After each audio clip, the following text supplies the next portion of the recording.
rapporteur du groupe 3 sur le système.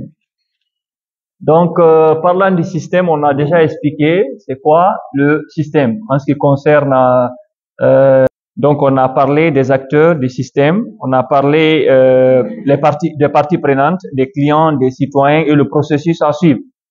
Maintenant, nous, on a eu à relever pas mal de, je vais pas dire incohérences, de manque de capacité, voilà, d'attente par rapport au système. Donc, nous avons cité des insuffisances.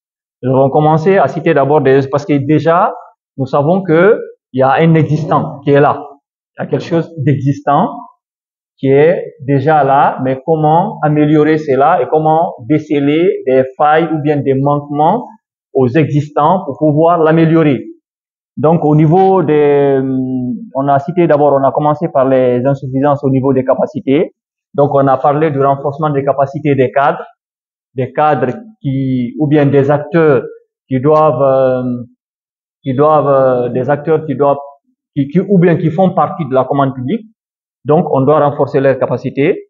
On doit dématérialiser le processus aussi, parce que, vous savez, le processus est trop concentré. Donc, il faut dématérialiser, il faut informatiser tout pour que les acteurs, pour qu'ils accèdent facilement à la commande publique. Donc,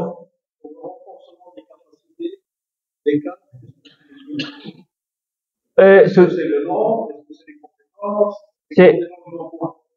le sur la commande publique. Renforcement de capacité des acteurs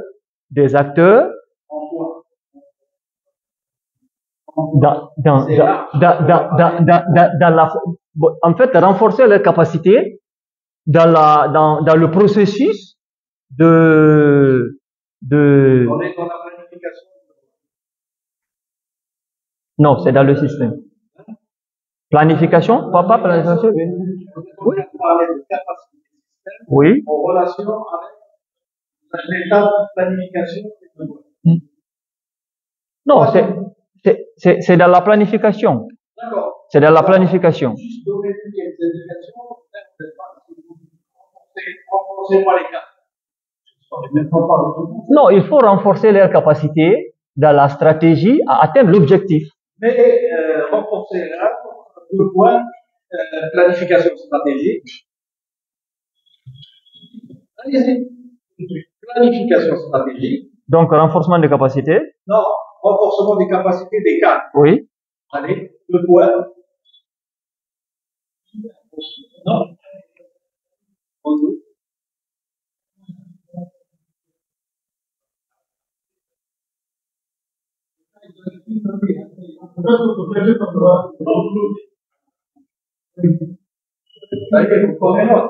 Par exemple, là, renforcement des capacités des cadres. On a besoin d'avoir une vision stratégique des choses. Des capacités d'analyse stratégique. Donc, planification stratégique. C'est bon? Gestion de projet. Touré. Ils sont cadres. Il faut qu'ils renforcent leur pratique de leadership.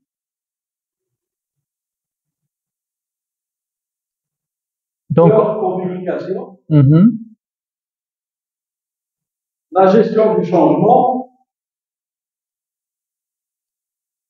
Et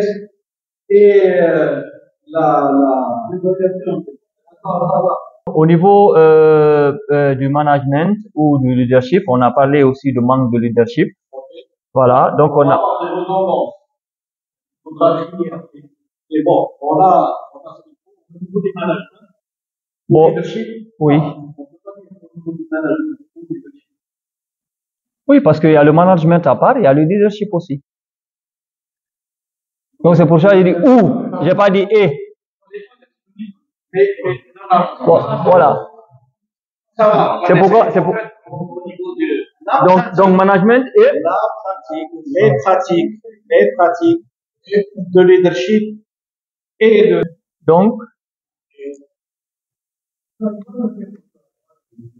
arrêtez. Donc manquement Renforcement de la pratique.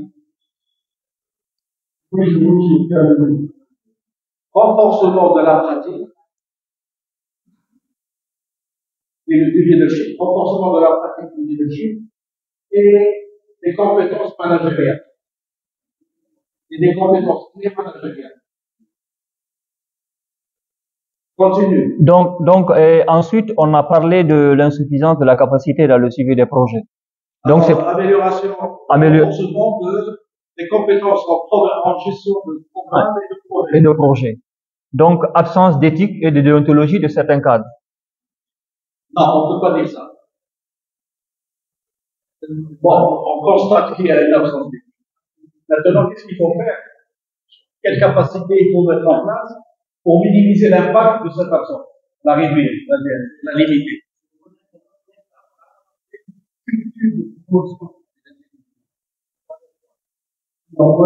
À travers, ça passe.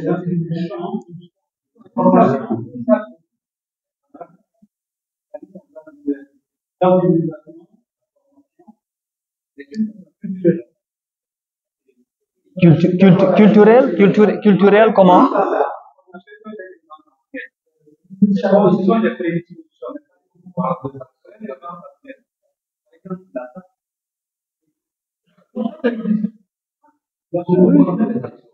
Oui, il y a des textes pour chaque service.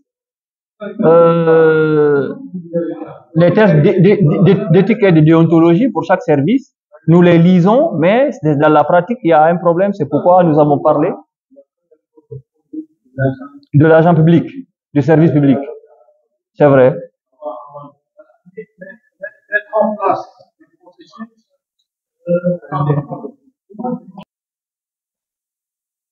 de capacité. Insuffisance de capacité. Avant? C'est ça, j'étais à ce niveau-là. Conflit de compétences. Conflit de compétences. Conflit de compétences ou chevauchement des activités.